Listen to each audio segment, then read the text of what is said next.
I'm Kate Masters for the Frederick News Post, and this is Beyond the Ballot, a series of in-depth interviews with Frederick County's most recently elected officials. And I am here with Jerry Donald, who was recently elected to his second term as District 1 County Councilman. How are you doing today? I'm doing great, Kate. Thank you. Great. Well, just to start off broadly, do you want to talk a little bit about yourself and explain where you're from? Okay. Sure. I was born in Frederick in September of 1964. Okay. I grew up in Braddock Heights. My parents are from Allegheny County, Maryland. My father at that time was a teacher at West Frederick Junior High School, and my mother was a nurse at Frederick Memorial Hospital. And my father spent his career in Frederick County Public Schools. He was later an assistant principal, and a supervisor. And my mother was a nurse for over 30 years at Frederick Memorial. And I grew up in Braddock Heights, started at Waverly Elementary School. And then they redistricted and sent the kids from Braddock Heights over to Middletown and finished up and graduated from Middletown High. Okay. And we were actually just talking about you being a teacher as well. And did your father's career inspire you to join the profession? I think some, yes. But I was fairly young when he became an administrator, so I don't remember him being a classroom teacher that much. I remember, I think it was summer school or something, my mother and I driving him over to, West Frederick for something. But, mostly he was an administrator in my memory. Okay. So what was the thought process? What made you want to become a teacher? I just liked it. I liked school. I liked the subject. It was fun. Okay. I started out teaching. I did a little bit of work. I went to Western Maryland College, which is now McDaniel. And I did a little bit of work in politics before I was a teacher. And I started teaching at South Hagerstown High School. And I was a football coach over there as well. And then I got riffed. Which means, you got laid off. Oh. They had a reduction in the number of teachers they needed across the county in social studies. So I was last hired, first out, I guess you would say. And I got a job in Frederick County at the Heather Ridge School. I was there for a couple of years, and that was interesting work. And then I went to Linganore High School, and I was there for 12 years. And there I coached baseball. And then I got a job at Middletown High School, and I've been there the last 16 years. Okay. So 31 altogether. Okay. And you were talking to me a little bit about Heather Ridge before we started filming, but I mean, do you think that helped you become a better teacher overall? Oh, yes. You had to learn to deal with all kinds of situations and all kinds of people. And it just kind of broadens your mind as to what you can and can't do. Okay. And now you still teach social studies, is Yes, that correct? yes. Okay. Yeah, right now I have all social studies this semester. Okay. And I was wondering, as a lifelong Frederick County resident, how have you seen the county change over the past decade since you were growing up? Well, when I was a kid, it was obviously more agricultural oriented. A lot of kids in my classes were either living on farms or had family who had farms. I mean, that was the norm. And so many of the kids in Middletown then and their families were from Middletown. I mean, we would go away to, Lonaconing, Maryland, that area for Thanksgiving. And my friends were like, wow, you're going away. Why don't you go to your grandparents' house down the street? Because, they all had their grandparents down the street. So that's changed considerably. The county's grown. It has more options in it. Some of the funny things you think about, like, I think exactly one place sold pizza when I was a little kid. Okay. It was Ernie's Italian Kitchen. Yeah. That was the only pizza in Frederick. I remember the first McDonald's coming into Frederick. That was over on 7th Street. The first other fast food in the west end of town was Geno's. And Geno's Kentucky Fried Chicken, which is now where the Boston Market is. And it was way out in the middle of nowhere. And I remember sitting there with my mother eating one day, and they were doing work across the road, which is where they were building the Fredericktown Mall. Oh, wow. Okay. So you see a lot of changes. You see things come and go, like, malls, retail kind of stuff. Yeah. The food selection of Frederick is vastly expanded, obviously, since I was a kid. I was in college before I knew what a bagel was. No, you weren't. Oh, it's true. I went to college, and they were serving bagels, and I said, I thought it was like a shiny donut. And they said, no, it's a bagel. It's good. So I picked one up, and I put it on the plate, and I sat down and I just picked it up to eat it. I didn't know you had to slice it in half and toast it and put, cream cheese. I had no idea that these things were around. Okay. The only lettuce I knew about was iceberg lettuce. I mean, it sounds ridiculous now, but that's what I thought all lettuce was. I mean, it's just, if you're an older person, you remember there's just, the choices were so much fewer, and things were very seasonal. You only got certain things a certain time of year, and now there's so many more options. So how do you eat your bagels now? Are you a regular bagel eater? Once in a while. Okay. I like my bagels. I don't know, I like the everything bagel. That's pretty good. And I like them with cream cheese, especially like the garden kind of, garden cream cheese. That's good. Okay. And I mean, overall for you, do you think that development has been good for Frederick County, the changes that you've seen? It's changed it. The good side, start off with the good side, is it has brought a wider variety of things for people to do in terms of places to eat and just shopping experiences, because places only come when there's a certain size population, right? The downside, of course, is congestion, in terms of school congestion, road congestion, and there's a cultural change to a degree. It's less rural, less traditional than it was. I mean, when I was a kid, every year the Frederick Fair was going to be bigger, and they were always setting new attendance records, and it's still a big thing, but it's changed just because the county's changed. It's a reflection of what's here. A lot of people moved in and been great, and so I don't object to that. But what worries people, I think, is just so much congestion, and that there is a downside to it. Right. And I assume that you were also living in Frederick County, to see the change between the previous Board of Commissioners and then the change to charter government? Okay. And that was the period where, at least locally, you decided to enter politics. Yes. Is that correct? Yes. Okay. I mean, I'd helped out in campaigns before. I helped with a friend of mine's campaign in 2010, which wasn't successful, but, the charter passed, and I thought, well, why not me? Okay. So that was it? That was your motivation? My motivation was to change the direction of county government. This is water under the bridge at this point, but I was concerned with the pace of development that was being approved under the 2010-2014 board. I mean, the houses weren't being built yet, but the amount that was just put into the pipeline was huge. And some of the giveaways, Jefferson Tech Park, things like that, they just seemed to be too much. And at the same time, they had, basically given the school system maintenance of effort for 4 years. And you begin to lose good people when you do that, because you begin to see the teachers in not my age, but the younger ones who'd been around for 4 or 5, 6, 7 years decide, you know what? Some of these other counties are a lot nicer and look a lot better future. And also, when we had the lowest salary in the state for starting people, you just wouldn't get the applicants. You got the local applicants. Some people want to stay, and that's great. I'm a person like that. But you begin to lose people from other areas that you might attract, and they might instead go to Loudoun County or Washington County. And to me, when that happens, you've just made a 30-year mistake. And I didn't want to see that happen anymore. Okay. And for you as a teacher, it seems like schools were some of the biggest issues, what you were worried about. Yeah, it was. School overcrowding and the ability to attract good young talent and keep them. Those were major issues. Okay. But I had other issues as well. I thought we needed to expand our parks program. The bicycle and trail program was big for me, and it still is. I thought that the incinerator at the time, and just set aside the environmental concerns. Just set those aside. You can argue those separately. The financial implication looked terrible to me. It looked like a money loser that was going to lose money for decades.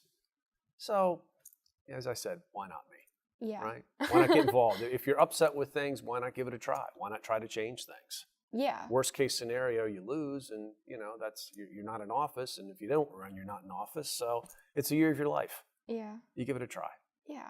And I know that, you run, and then you win your election, but by what? It was like 25 votes? Yeah, 25 votes.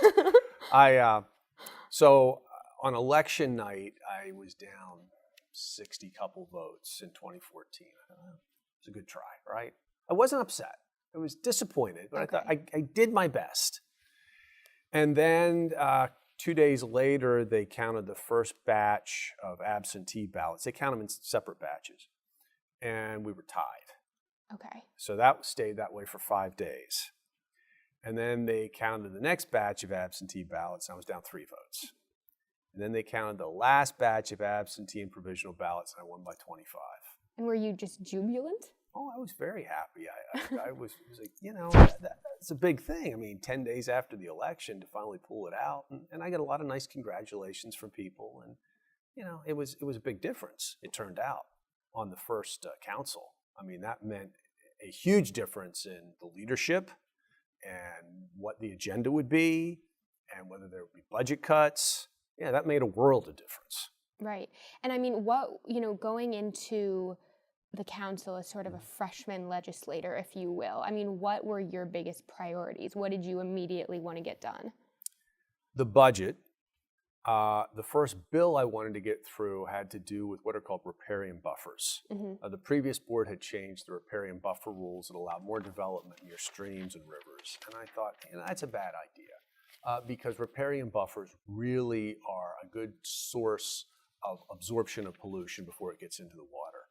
So that was the first bill that I wanted to deal with. And plus, getting a budget through that would begin to support schools. Let's get some of these schools built, reduce the overcrowding. Those were my priorities. Okay. And I know that, schools have obviously been a priority for you, but then like you kind of touched on, the environment has been a big issue for you. And what prompted that interest, or when did that kind of start for you? I guess as a kid, environmental issues are really big when I was a little kid. The Clean Water Act that came through, the EPA was established, and just, we get our water, at least a great deal of it in Frederick from the Monocacy River, from the Potomac River, and the less pollutants you put into it, the fewer you have to filter out when you're taking it out to drink it. So it seems to me like common sense. People get concerned about the Chesapeake Bay, and that's true, and for good reason. But to me, the first priority is, why don't we clean up Catoctin Creek? Why don't we clean up the Monocacy? Let's clean up what's in our backyard. If everybody does that, we'll be okay. Okay. And I also wanted to talk to you because I know that even in recent articles, we have, in this newspaper, we've characterized the first council as having acrimonious relationships. There was tension there. There was tension there, absolutely. So you would agree with that yes. assessment? Okay. I would. Not amongst everybody, amongst certain people. I mean, it wasn't entirely partisan. I mean, I can't think of in 4 years any problem I ever had dealing with Tony Schmelik, right? We would disagree on issues. He's a conservative person who had certain beliefs about the taxes and all that, but he was fine to get along with. I mean, it's not that. Billy Shreve, once you were away from the microphones, he was fine to talk to. It's just other situations that could be acrimonious. Yeah, I know that you and Kirby DeLauder had some. We had some times, yes, we did. Yeah. And do you think that acrimony or the difference in opinions between so many of the council members limited what you were able to accomplish in the first 4 years? No. I think we got a great deal accomplished. It just poisoned the atmosphere in which we were operating. But we still got things done. We stuck it out. I really think what it limited was the accomplishment of the people who were against so many things. I mean, truthfully, if you come in and you bash everybody that you're against, you're not going to get much done. I mean, you're just not. If you come in and bash everybody and everything all the time, the executive this and the president that, well, what are you going to get done? But if you come in and work with people, and are the kind of person that, okay, I'm going to lose this issue, but maybe the next one, so let's not make it too personal, you can get bills through. I mean, that's just, to me, sensible. Don't make an enemy. I mean, that can be a permanent thing. Yeah. If you can help it. Yeah. And are you talking about relationships between individual council members? Yes. Or, okay. Yes. Okay. We had some council members who bash, and you have to look back on it and say, what was accomplished by that? So, not much. But those of us who tried to work on things, I think we got a great deal done, a great deal through the first council. Some of the things we'll we'll have to go back and take a look at now, because not everything you do the first time through is going to be perfect, of course. I think MC wants to take a relook at some of the solar bill that we passed, so things like that. But at least we moved things forward. Yeah. And how would you, do you think that the solar array bill should change in any way? I would like to sit down with the people involved now after, a year and a half, and see what they think of the results. I think that's the first thing you have to do before you go changing the law. Talk to the people about, well, how's the law played out? What's changed? Have a workshop on it. Discuss it with the people who want to build solar arrays. Discuss it with the people like on the Farm Bureau who had issues with it. And then begin to look at what you have and what needs to be changed. So no, I don't know of anything in particular that needs to change. I do know that people would like to discuss it, so we'll discuss it. Yeah. And for you personally, are there bills that you would like to revisit or you think could be modified? No, not off the top of my head. I don't have anything that I want to jump in with right now. I have newer things, but nothing that was passed that I think needs to be, oh, no, that's not true. Sorry, okay. I just thought of this one. The mitigation fee bill. Okay. I would like to go back and revisit that. And talk to me about that. Mitigation fees are what are charged to developers who are building in areas that are already overcrowded. And at one point in time, we would just say, stop. You can't build here. You're not passing your APFO. You're going to have to build a wing on this school. It won't be overcrowded anymore. Then you keep building. Well, a law was passed that has since been rescinded that said, okay, you can build in this area if you just pay this fee. Now, you can't start any new developments that way. We rescinded, but the ones that were already in were grandfathered, right? You can't undo that. That would be unfair to them. The question is, how much should the fee be? And the fee that passed just this year actually, last year in terms of our last year on the council with the first council, I didn't think was high enough or strong enough. I thought that it would leave overcrowding go on far too long. And were those, what passed, was that a specific mitigation fee or was it It was a fee that went for 6 years and had a step in it for each year, a certain percentage. Okay. And that would also raise money for school construction as well? Yes. Okay. And so just... It passed 5-2. Right. And in general, you would just like to see a higher fee schedule? I think that the executive's original bill was much closer to what we need. Okay. And I wanted to give you the chance to brag a little bit. So coming off the end of your first term as councilman, what do you think some of your biggest accomplishments were personally? Well, to get through the riparian buffer bill, that was very important to me. I thought that was a big thing.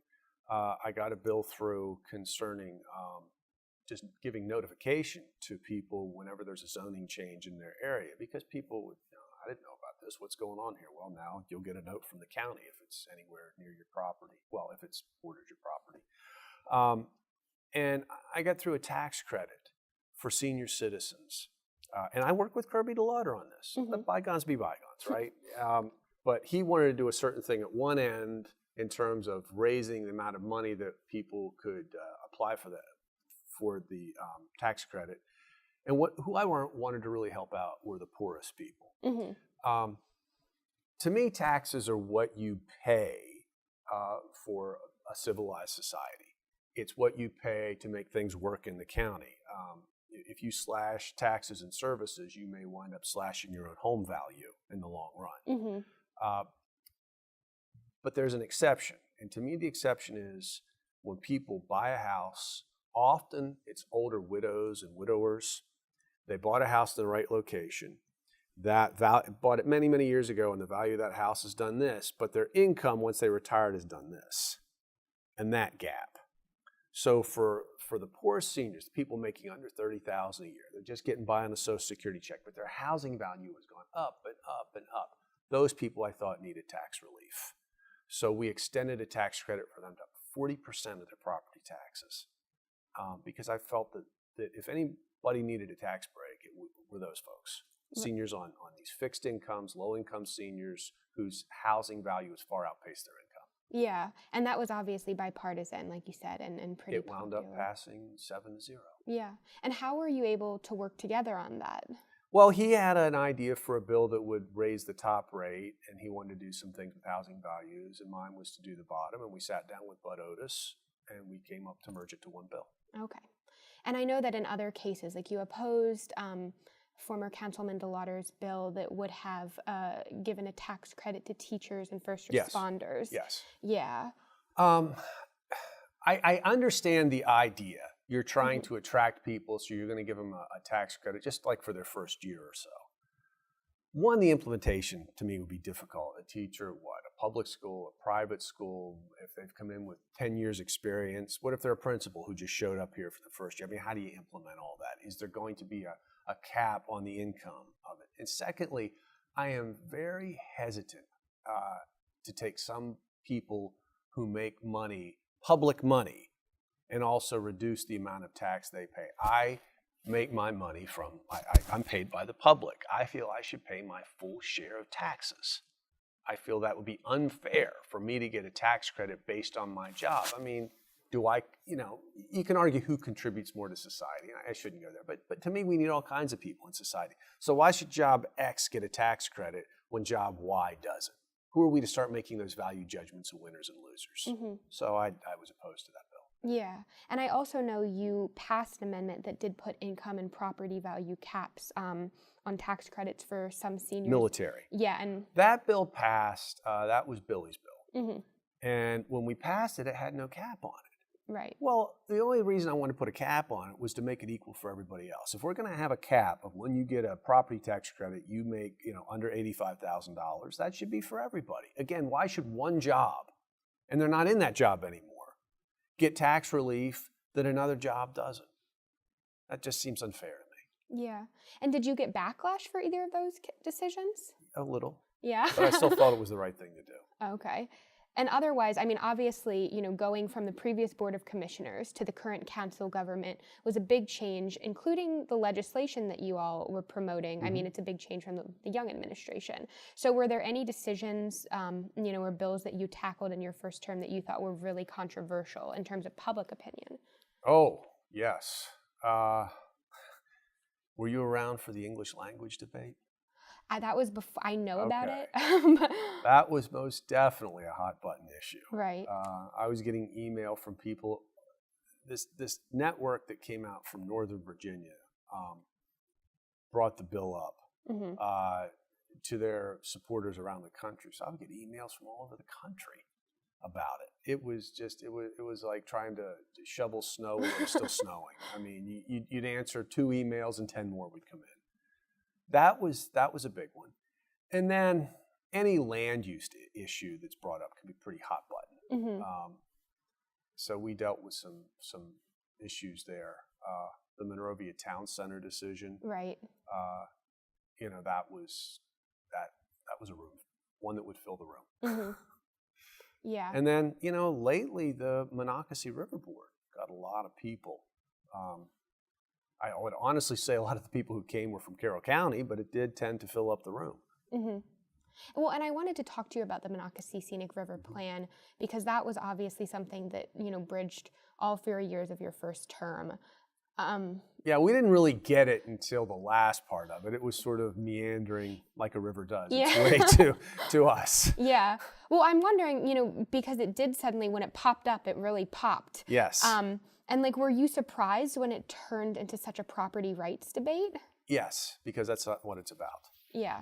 I mean, if you read the plan, it's basically a series of voluntary measures in an attempt to make the Monocacy a better place. Now, I don't know what the plan will look like after the Planning Commission gets done with it, so I don't want to comment on where I think I'll be with it. But that was the original intent of the plan. And it became a property rights issue. And then once people got that idea in their head, they were not going to let go of it. So it really kind of changed the tenor of the document. Yeah. And where did that idea come from, do you think? I would say from some politicians who decided to make that a cause célèbre and kind of push off their campaign. And they didn't get elected, but they're the ones that certainly started screaming land grab, land grab, land grab. And do you think that the plan has any infringement on property rights? I can't find it. It's voluntary.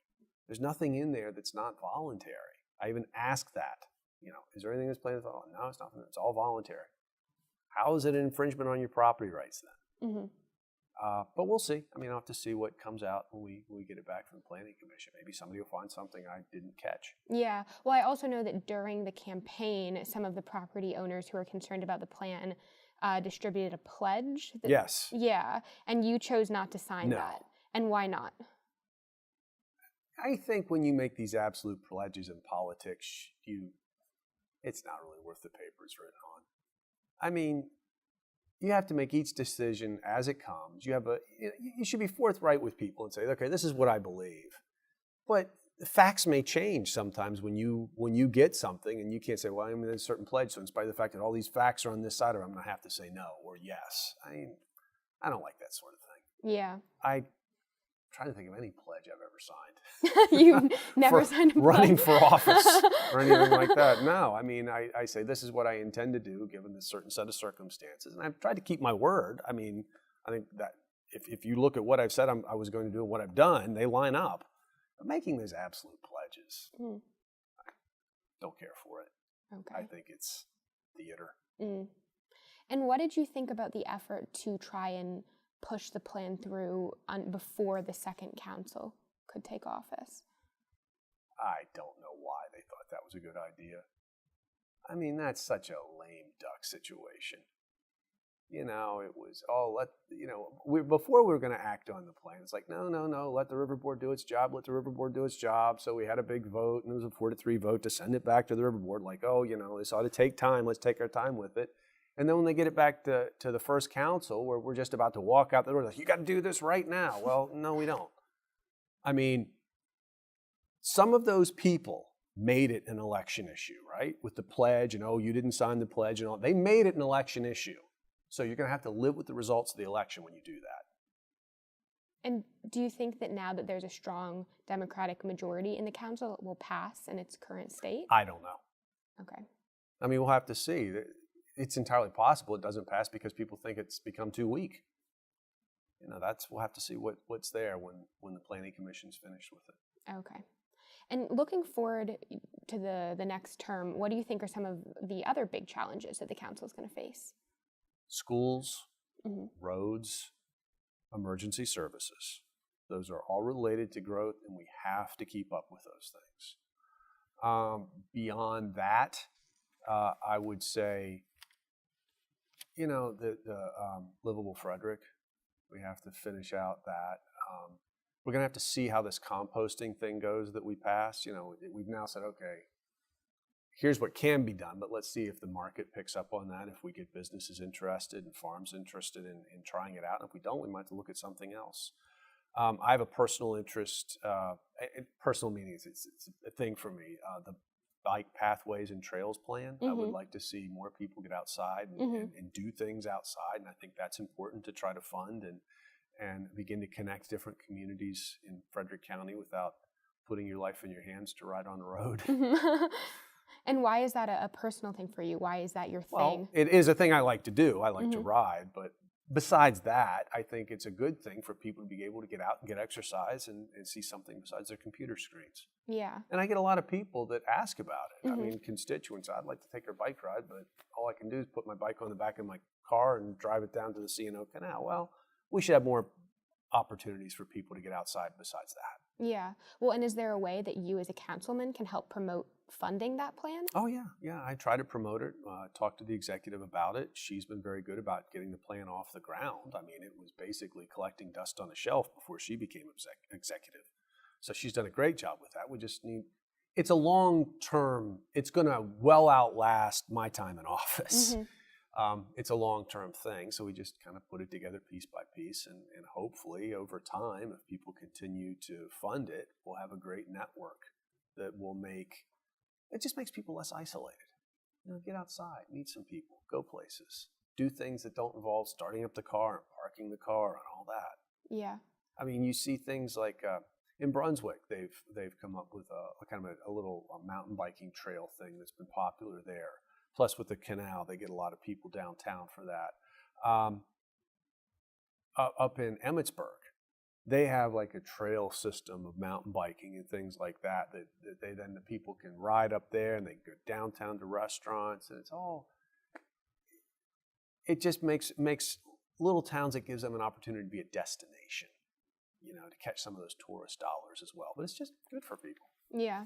And do you think that type of tourism is going to be fundamental for preserving Frederick's farmland and small towns? Well, it's good economically for the small towns. I can't really speak to the farming issue, because farming and the money involved there, they have agritourism, which is a little different.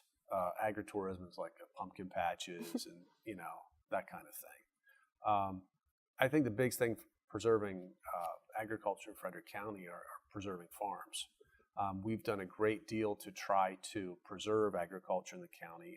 We have a number of agricultural preservation programs, and we've tried to fund them. We increase the amount that we use to fund them, and that way we can put more farms in ag preservation so that they keep farming, which also puts a limit on sprawl.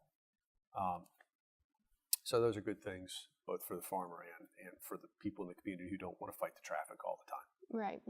And I wanted to go back a little bit, because I know you mentioned toward the beginning of the interview that you stood by the decision not to build the waste-to-energy incinerator. Yes. And why for you was that a bad idea? It was economically, you would have to import so much trash to make it economically feasible. When they came up with the idea, I don't fault anybody for the idea, okay? People are searching for a way to get rid of waste, and a landfill is not a great solution necessarily either.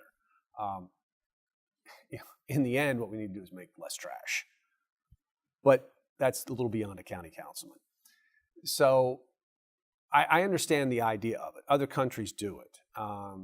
But the problem was that the incinerator had such a capacity that to make it create enough energy to get any profit out of it, you basically would have to import the trash of DC.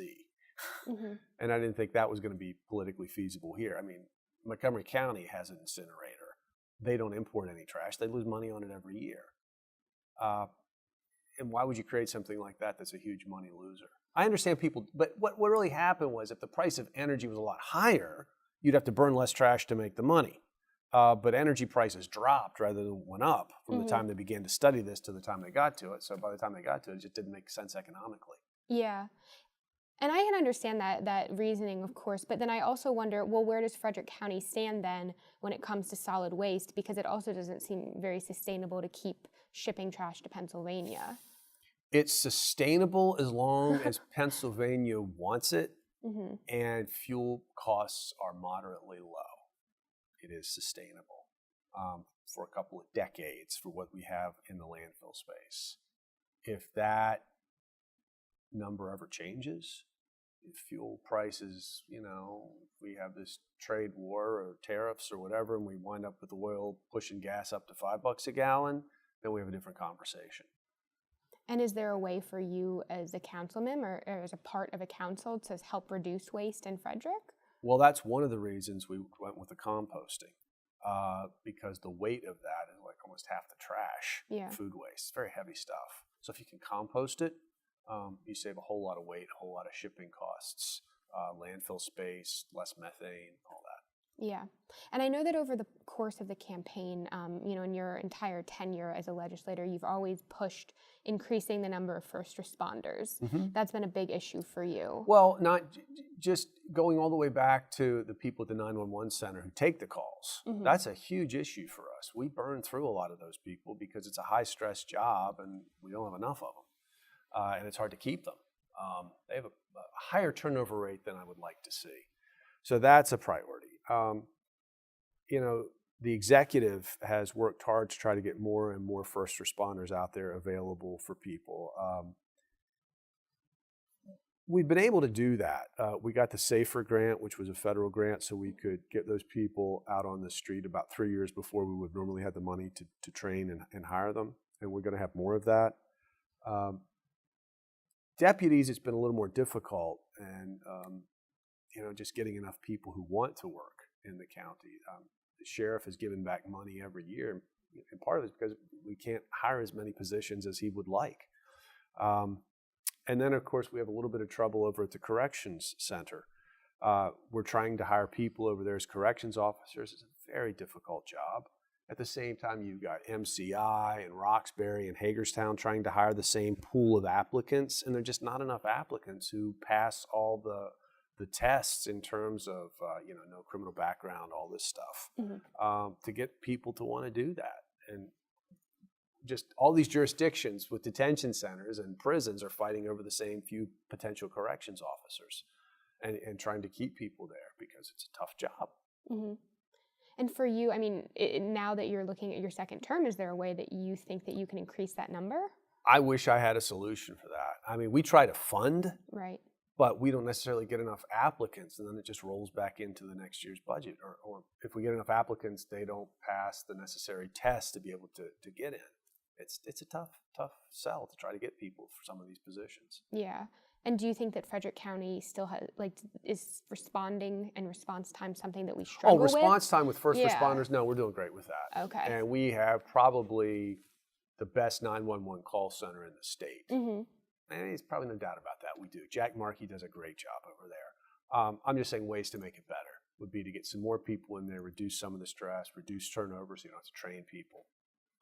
We have next generation 911. That's coming. In effect, you have a car accident, and it's the function of the car to let 911 know what happens. I mean, it's amazing stuff. So, yeah, those things, we're great in Frederick County with that, but we always want to make sure that we are the best. Okay. I mean, when you pick up the phone and dial 911, you want somebody there.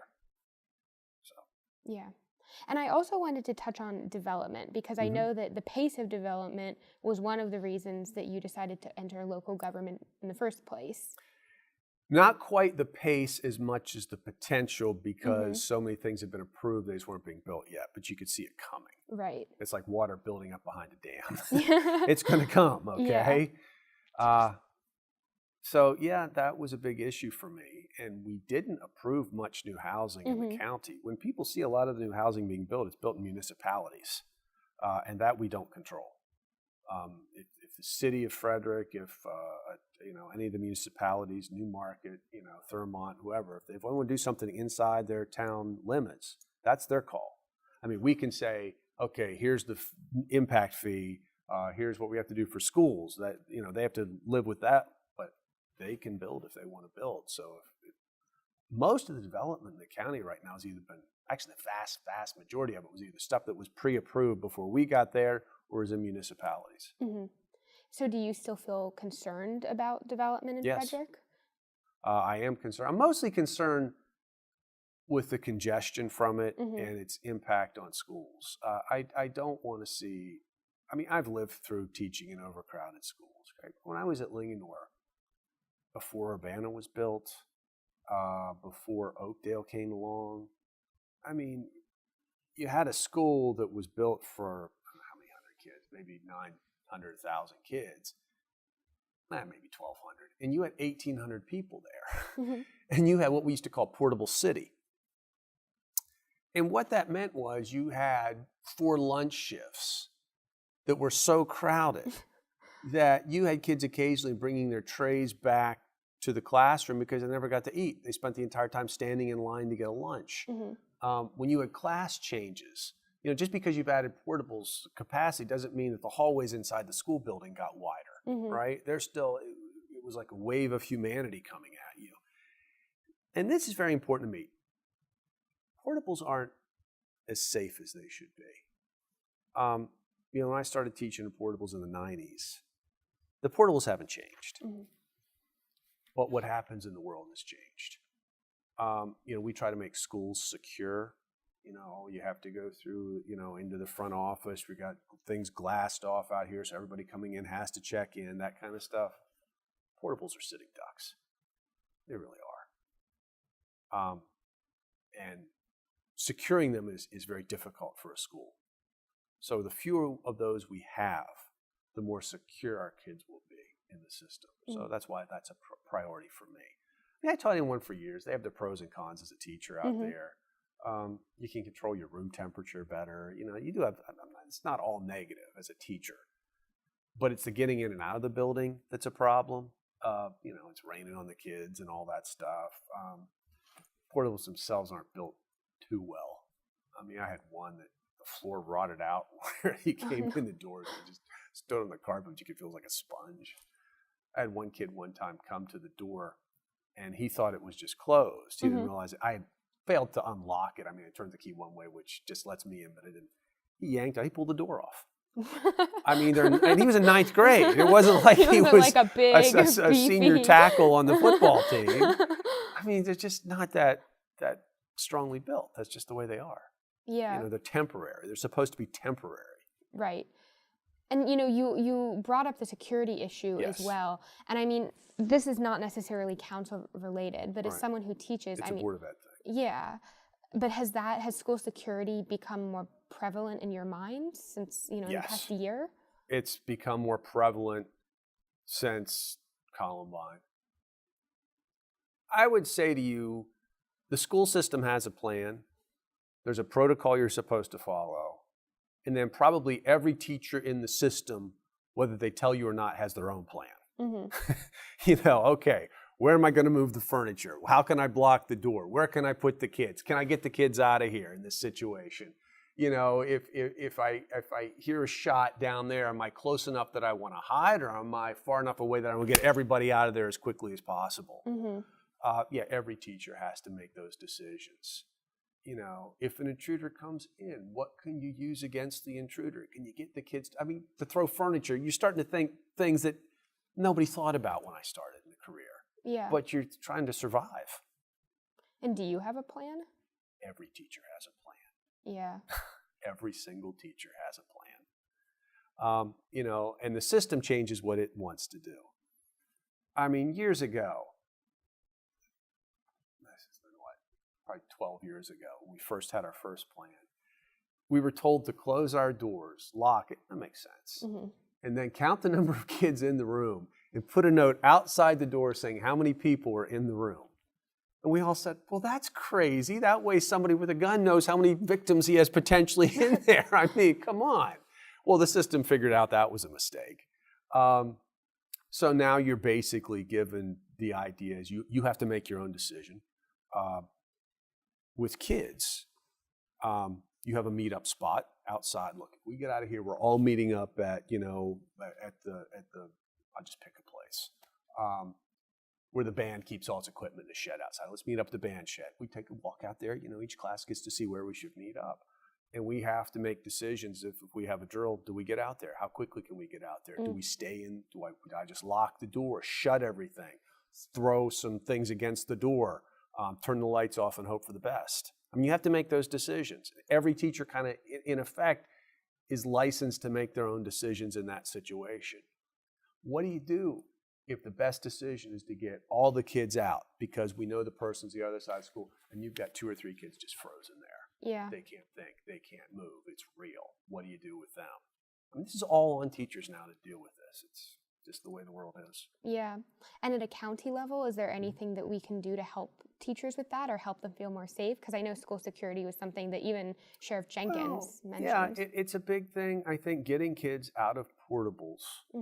I don't know if there's any way you're going to get rid of every portable across the county. I mean, sometimes they just use them for things like testing, occasional days. That's different than having them just sit out there all the time. But getting kids out of portables, I think, is a priority for school safety.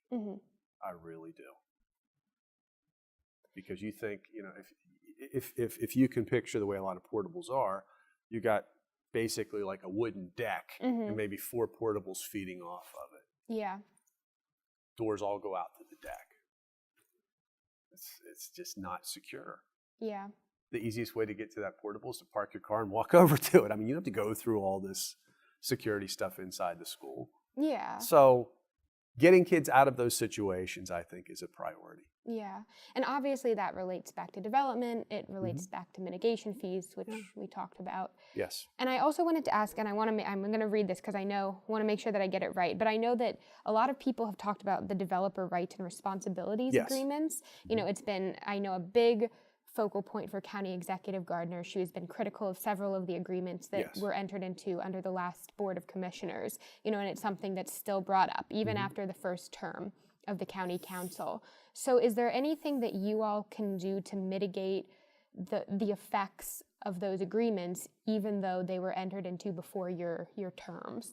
If one of the people in those agreements wants to relook at it for one reason, we can reopen it and then try to see if they want to change what's there. But in effect, they've got a contract with the county. We can't change the contract unilaterally. It's really kind of put us behind the 8 ball. I mean, I think the executive has worked very hard to change the ones she could. But I think at this point it will be very difficult to get many changes there. And when those things were originally proposed by the state, the idea was to have there's some logic to it, a DRRA of like 5 years where a developer understands what the fee schedule is going to be, so they have in mind, that the rules aren't going to change on them in the middle of the game. But they became 20, 25 years long. Yeah. Freezing things in place. And that just, I think that was a mistake. So to you, Frederick County is kind of stuck? With some of it, yes. Yeah, I'd like to give you a happier answer, but no, that's the answer. Yes, they're contracts. And within those contracts, those people have the right to do what the county contracted with them to do. And, if we violated that, we'd wind up in court and we'd wind up losing. So that's just part of the way it is right now. Okay. And I've been asking all the council members this, but now that you're coming off the first term as county council, I wanted to know if you guys think that charter government works. Do you think that the way it was passed and implemented in Frederick County has been effective? Yes. Okay. It works. There may be charter amendments as we go along. I supported a couple of minor charter amendments, but the major ones involving budgeting and things like that, I prefer to wait to see how the new council works instead of basing it all on the experience of one county council. I thought that was a little premature. Okay. But yeah, I think it works. I think we now have an executive who can go to the state and speak with one voice for what Frederick County needs. She'll go up and she deals with the bond rating companies. Staff know who to report to. They don't have 5 bosses, they have 1 boss. Yeah, I think it works. It's a much cleaner chain of command. Okay, great. Well, we've covered politics. We've been through politics, and I also wanted to give you the chance to let people get to know you personally a little bit. So we have some funner questions. Are you ready? I'm ready. Okay. Well, first, this is more broad, but can you tell me a little bit about your family? And you were mentioning that your wife is also a teacher? Yes. Okay. My wife works at Middletown Middle School. She's been there. She's not been there, but she's been total of 20 years in Frederick County. Mm-hmm. She does the Read 180 program, and she does language arts. I have a daughter who lives in Boston. She's in public relations up there. I have a daughter who's at the University of Maryland. She'll get her bachelor's degree this spring, but she's going to probably stick around to get a master's degree. And my youngest daughter is a senior. Oh, okay. Okay. Does she know what she wants to major in yet, or if she's going to college? We'll see. She's going to college. She's thinking about business and theater. Okay. So it's like the impractical and the practical. Well, people run theater companies and things like that. Yeah. But she likes acting. She likes performing. Okay. So you really missed it if you didn't see Middletown's musical last spring. It was Into the Woods. She was the witch. Okay. And how did you and your wife meet? We met June 27th, 1991. Wow. Kind of on a blind date. We went to WAGS. You went to WAGS? We went to WAGS. And actually, we went back there on our 25th anniversary. Uh-huh. And probably the same guy cooked us the meal we had 26 years earlier. What did you have? Hamburgers. Okay. It's WAGS. The place hasn't changed. I mean, the decor is the same. It's great. It's like going in a time machine. I like WAGS, so that's where we went on our first date. Okay. How was it kind of a blind date, though? Oh, okay. My father had actually met her. He told me about her. I gave her a phone call. We talked a little bit. We didn't go out. And then later we went out. So it's kind of a blind date. Okay. How's that? And what about pets? Are you a dog person or a cat person? We have dogs. Okay. A dog right 8 dogs? A dog. A dog. A single dog. I've had 4 different dogs in my life. Mm-hmm. 2 when I was a kid and 2 as an adult with family. So yeah, he's a cute little dog, a West Highland Terrier. Oh, okay. Yeah, he's 12 and a half years old now. Wow. What's his name? Duncan. Duncan? Yes. Does he have a good personality? Yeah, we think so. Yeah. I mean, they're Westies. Westies are active dogs. You know, they're not laid back. They like to bark at things. Terriers do that. Yeah. And what about pie or cake? Where do you stand on the pie-cake divide? Pie. Okay. I like fruit pies. Fruit pies? Apple pie. My wife makes a very good apple pie. My mother made a good apple pie back when she was living. Raspberry pie, black raspberry pie is delicious. Those are my 2 favorites. Pumpkin pie is also good. Okay, that's controversial. No. Pumpkin pie. Pumpkin pie is pretty. It's hard to screw up a pumpkin pie if you're making it. Is it? I think so. Yeah. Okay. It's pretty, not too hard. Other ones you can screw up a little easier, but I do like fruit pies. Okay. And do you have a favorite food in general? Nah, depends on my mood. Okay. So if there was one food that you had to eat for the rest of your life. Oh my goodness. And I can't say buffet. No. Gee. There are probably enough varieties of pizza and enough vegetables on it you could get by on pizza with enough tomato sauce, I guess. Okay. Looking at it from a health perspective. You know, I don't think I'd pick that for my last meal, but, you know, if I had to eat one thing for the rest of my life, how about that? Okay. And if I've been asking everyone this, but if you could have dinner with 3 people, living or dead, who would you have dinner with? Okay, 3 people. Let's go with living.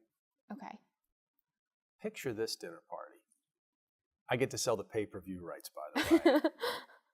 James Comey, Hillary Clinton, and Donald Trump in one room. Okay.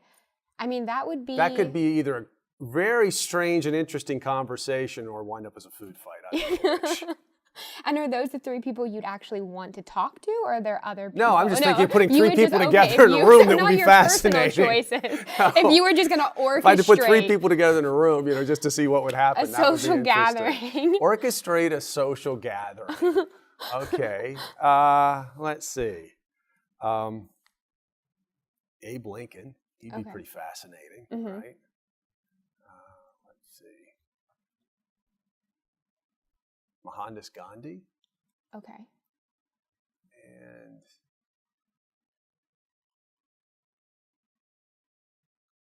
I don't know. Dr. Martin Luther King. Throw those 3 people in. That would make a very fascinating conversation. Okay. People who moved human liberty forward. Okay. So you're going for the very inspirational. Yes, that would be an inspirational dinner rather than a just entertaining. Yeah. And what about books? Do you have a favorite book of all time? I guess the first novel I ever read on my own would be Charlotte's Web, which looks like a children's book, but is sort of an existential book. That was a great book. As an adult, All the King's Men. Okay. That was a great book. And I like anything Bill Bryson writes. Okay. Do you have a favorite Bill Bryson? The one he did on the history of science was good. Of course, everybody likes A Walk in the Woods. His travel books are good. He's a good writer. At Home is a great book. Yeah, that was about the history of architecture, things like that. It's a very good book. Okay. And then what about movies? If you had to pick 3 desert island movies. I shouldn't pick movies about desert islands, right? No. Okay, not Castaway or things like that. Yeah, I mean, it could if you wanted, like, I would just irony. be ironic and redundant. Yeah. Castaway, Swiss Family Robinson, and, Robinson Crusoe. Now, let's see. I'm on a desert island. I have to watch movies, or I get to watch movies. All the Way, which is actually an HBO movie with Bryan Cranston. I don't think I've seen that one. It's great. Okay. Watch it. Okay. Especially if you like history. The Godfather. It's an offer I can't refuse. And, I haven't watched this one in a long time, but I used to like to watch Butch Cassidy and the Sundance Kid. Oh, okay. That was a great movie. Okay. Did you want to be a cowboy when you were growing up? Not much. There weren't many cowboy role models around here. No. What did you want to be? Well, my friend had a farm down the hill. That was always fun to go down there and do stuff. But I sort of thought you had to inherit one of those to be a farmer. And I don't know. I thought about being a lawyer at one point in time. Teacher. Okay. I'm very happy with the career path I chose. That's good. I don't have regrets on that. That's good. Do you have any really funny memories or moments as a teacher, stories you can tell us? Oh, stories I can tell you. Give me a second on this one. Sorry, I'm blanking with that. I've had some crazy things that happen, but they don't seem very funny in retrospect. Nah, sorry, nothing big there. I'll get out of here and think of 3 things. I'm sorry, good teacher stories. You can just text me. I've had a couple of kids recently where I had their parents as students. Oh. So it's interesting. I'm a grand teacher now. That's funny. And what about growing up? Did you have any celebrity crushes? Growing up? Sports people? Brooks Robinson? Okay. Oh, yeah, I was a Brooks Robinson fan. Okay. It was great. That was back in the early 70s, late 60s. Okay. I guess that would be. I met him a couple of times because he'd come out to every Crown gas station and sign autographs for everybody. Very nice gentleman. And in general, are you a sports guy? Do you like watching sports? I did when I was younger. Not as much today. I just don't have time. Okay. I was watching a little Monday Night Football last night, but it was, you catch a bit of it. Watch the Ravens. That's about it. I don't watch as much baseball anymore. The game has slowed a great deal. I used to watch a lot of baseball when I was a kid, but games were like an hour shorter. Okay. They didn't change pitchers every 3 pitches at the end of the game. So that's kind of changed it. I like to watch. I don't get a chance to do it much, but high school sports. High school basketball is fun to watch. Kids you already know. Yeah. Do you coach at all? I did. Okay. I was a football coach at South Hagerstown. I was a football official for 11 years, and I was a baseball coach for a couple of years at Linganore. Okay. Then, so you don't watch as much sports as you used to, but what is your biggest hobby outside the office? Outside the office and doing work around my house? Yeah. Okay, that pretty much runs out of things. I watch TV shows with my wife. We're watching The Marvelous Mrs. Maisel right now. Oh, very funny. Yeah. Are you at the 2nd season yet? Yes. Okay. Yeah, I just started that. No spoilers. Yeah, I like to ride my bike when I get a chance. Okay. That's always fun. Okay. And what about your alcoholic drink of choice? Oh, well, I don't get it. I guess whiskey. Okay. I do get whiskey, but I used to like to drink Pikesville rye whiskey, but they don't make it anymore. Not the kind I liked. Yeah, was that the one that was big in Baltimore? Yeah. Yeah, okay. Yeah, I like rye. Yeah. But, so now I have bourbon. Okay. And I think the only other question I have for you is if there were 3 things that you have on your bucket list that you haven't fulfilled yet, but you really want to fulfill. Wow.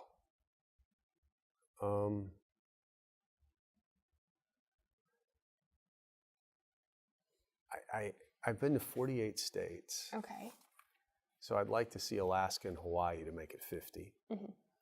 I think my wife and I would like to travel at some point, maybe see some more of the world. I'd like to go to a place that, I've never been to Asia. Okay. So it'd be interesting to go to see a place like Singapore or go to Japan. Something like that would be interesting. What else on a bucket list? I don't know. Can you pick a bucket list, just stay healthy until you're gone? Yeah. How about that? I just want to stay healthy till the day I'm gone. Okay. That sounds perfect. And Jerry, thank you so much for coming in with us. I appreciate it. Thank you. Thanks.